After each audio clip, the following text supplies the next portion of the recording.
If you're thinking about moving forward with an EV charging project, you're probably wondering, well, how much is this thing going to cost me? Today, I wanted to go over 6 things that will definitely make your EV charging project more expensive. Numero uno. The first one, and definitely the biggest factor that contributes to how expensive your EV charging project is going to be, is the distance to the electrical room. You always want to try and make sure that your electrical room is as close as possible to the EV chargers for a few different reasons. First being, the further away it is, the longer those conduits have to be. Those conduit wires are full of copper, and copper is not cheap. Also, the further away your electrical room and the longer those wires are, it's just going to take more and more time for the electricians to do their installation. It means more hours on site, and that just keeps increasing the price of the project. You also have to remember that electricity loses strength the further it travels. So by the time it reaches the chargers, if your electrical room is super far away, then this means you'll most likely have to pump more energy from the start to be able to sustain the amount of energy that you want by the time it gets to the end. This means potentially upgrading your electrical system, which we'll talk about next. The second biggest factor is how much power you have in the building or your electrical capacity. As we know, these EV chargers need electricity to work. So if your building doesn't have extra energy available or room on the panel to spare for these EV chargers, then you may need to upgrade your electrical. Now, this largely depends on the number of EV chargers that you plan to install, but in many cases, there is room on the panel or enough spare capacity in your building to support at least a handful of chargers.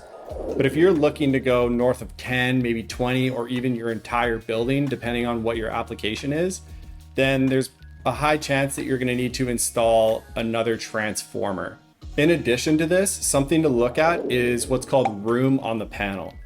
So all buildings have electrical panels with those little switches on them. And each EV charger will need its own dedicated circuit or one of those switch breakers. If you have an electrical panel that is completely full and all used up with no vacant switches, then there's a high chance that you'll need to install what's called a sub panel. It's almost just like a little mini version of what you currently have, just placed right beside your main panel that will be dedicated specifically for your EV chargers. The third thing that will make your EV charging projects more expensive. This is poor cell service. Level 2 EV chargers need to be connected to the internet. This means they'll need a cell service or Wi-Fi available to connect to. If you're installing these EV chargers in an underground parkade, there's a good chance that your cell signal will be pretty weak down there. This means that you'll have to upgrade or maybe install another form of internet access for the chargers. Just quickly going over the options. Wi-Fi connection is probably the cheapest, but the most unreliable. We all know how easy it is to just get disconnected from your Wi-Fi. The second option would be to have a cellular antenna installed and wired outside the building that feeds back in to the chargers. And the third option is to have a direct line, like an Ethernet connection, which is by far the most reliable, but would also be the most expensive. The fourth factor that will make your EV charging project more expensive is the number of chargers you plan to install. Obviously, the more chargers you buy, the more expensive the project will be, but this isn't the only reason why it will make your project more expensive. Another component to this is something called networking fees. So these EV charging companies, they want to make money a few different ways. And one of the ways is something called a networking fee. So for each charger you have, you'll most likely need to pay a monthly fee to use the app that the charger is connected to. I've heard this price range anywhere from $20 a month to $100 a month, depending on which contract you are with which company. But just remember that for every additional charger you plan to install, there's a good chance you'll have an added networking fee for each charger. Number 5, here's a big one. And this is how you mount the chargers. There's 2 main ways that these EV chargers can be mounted or sort of set up. One, the first one, the easiest one, is just wall mounted. You just stick it right on the wall, mount it to the wall, and the wall is what supports the charger. This is by far the cheaper option in comparison to what's called a pedestal mount charger. What's a pedestal mount charger? You know, when you go and pay for parking, which I've gone on a rant about before in the past, but we'll leave that as it is. And those parking meters are sitting on those stands, those big metal stands. That's called a pedestal. And all the wiring is housed inside that pedestal. A pedestal mount charger will be about 4 times the price of a wall mounted charger.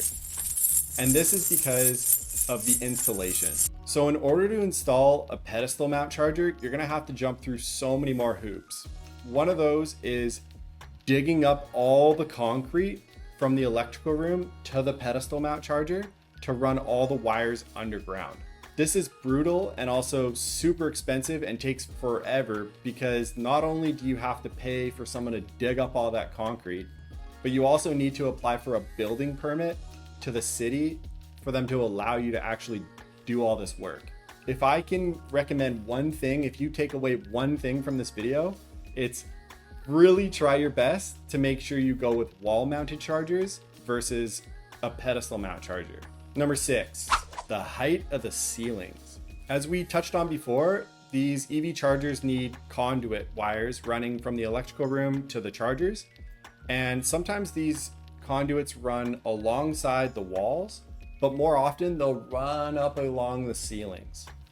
And the taller the ceilings, the higher up the electrician will need to go to install those conduits.